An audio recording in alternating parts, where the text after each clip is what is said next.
and welcome to Lincoln to Local. I'm Rachel Havens, and I've got Steve Thompson here with me from our Public Policy Division. And Steve, it seemed like it was a pretty busy week at the Capitol this week with a big deadline and Ag Day at the Capitol. Can you give us kind of a recap of what happened? Absolutely. It was one of the busier state capitol weeks that we've had in quite a long while, with the floor deadline from the Chamber of Origin coinciding ultimately with Ag Day at the Capitol this year.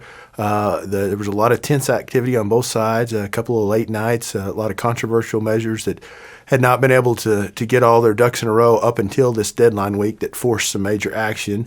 And so we were in the Capitol Rotunda back and forth between the chambers about all day long and a few days into the evening. And then we celebrated on Thursday with a traditional Oklahoma Ag Day at the Capitol, which, because of Capitol renovations and COVID and a few things, we haven't had a more traditional celebration of that event in a few years. And so Governor Stitt rode in on a mule-drawn wagon along with Secretary Arthur and the Ag Hall of Fame award winner Don Schieber. So it was really a special day for us, but at the same time, there were a lot of critical bills going through the process. And so we had a good, productive week, but a lot of activity.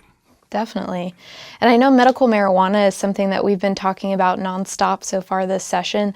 Can you tell us what movement we saw this week, especially through the Senate on that? That's right. There was approximately 17 marijuana-related bills that passed through the Senate or were taken up this week. A few weeks ago, the House had unveiled their major package, and this was really the Senate's week to focus on that. And there were 11 bills that were kind of on our tracking list and priority that we had helped work on that made their way through that. A variety of topics, some of them we've mentioned before, whether it had to do with posted signage of ownership in facilities so that we can understand who was across the fence from us, certain bond requirements so that if there's a problem and the operator just walks away from it, that the state had some money to help remediate some problems that they had, on down to some of the things we've worked with our friends in law enforcement to increase certain penalties for bad behavior. So it really covered a wide variety of topics, from licensure to sales of marijuana illegally, to just exactly how the farm operates, and back to our number one concern from last year having to do with spray drift liability. So they really covered every aspect of the issue this week, and so that was good to see those bills just chugging right along, and there hasn't been much pushback with that. Really, I think it's been more of a team effort amongst everybody involved to see if we couldn't possibly figure out a way to improve that situation for the state. Definitely. I know that's a really important issue for our Farm Bureau members, so it's great to see the progress that's being made there.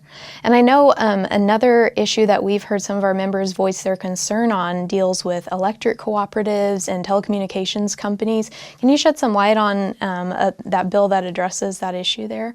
That's been a long-running discussion at the Capitol that's become very heated and culminated this week. We're happy to report with a bit of a mutually agreeable arrangement. A lot of Farm Bureau members are also members of electric cooperatives, and so we're very supportive of their efforts. But there's been some negotiations with telecommunications companies on pole attachment fees so that we could possibly explore new ways to expand broadband into rural areas.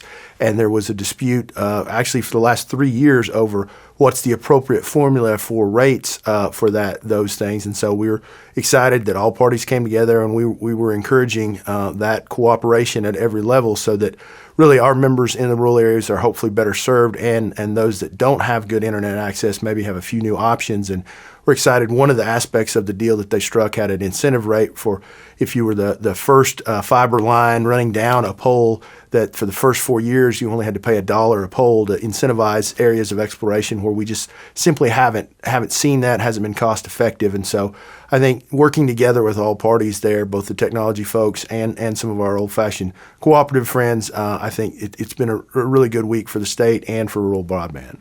That's great news. I know we also have heard some talk on an issue with county assessors requesting information on certain farm products that we've heard some of our members talk about. Can you shed some light on that?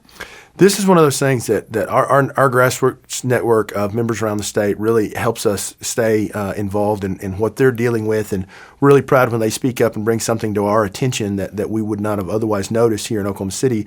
That some of them had requests, paperwork from their county assessor that they list all their unmanufactured farm products, whether it's stored hay, stored grain, other things that they'd never been asked about or assessed on before. And so we did a little research, and turns out there was some authority for the assessor to ask for that information, but there was a kind of a cloud over whether or not they could actually tax your personal property for that. So working with some of the good rural assessors and our members, we were able to come up with a proposal that was inserted into a bill with Senator Brent Howard this week that would take away that option altogether. So in the future, that's not something that hopefully our members will be asked about, and it's going to be off the table as an uncertain factor, so that the things that they store from year to year and carry over after the first of the year will no longer be taxable as personal property. Definitely.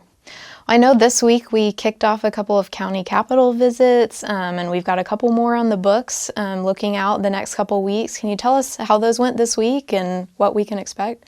Yeah, on top of everything else, really one of our highlights was hosting the good folks from Noble County and Cleveland County to do a tour of the Capitol and to visit with their legislators. And we had a really great week with them and got to talk about some really key issues with their legislators. And that was the first group we had hosted this session, and we have a few more lined up for later in the year. But that is really a great way for us to emphasize the issues we're working on with the voters from their district, and it gives us a great chance to catch up on what's going on back in the counties, and hopefully share a little bit about what we're dealing with here at the Capitol. So we're always welcome. We'd always like to welcome any folks from the county to come up here. If they'd contact their field rep for their district, we can certainly get that set up, and look forward to seeing a few more Farm Bureau members in the Capitol throughout the rest of the session.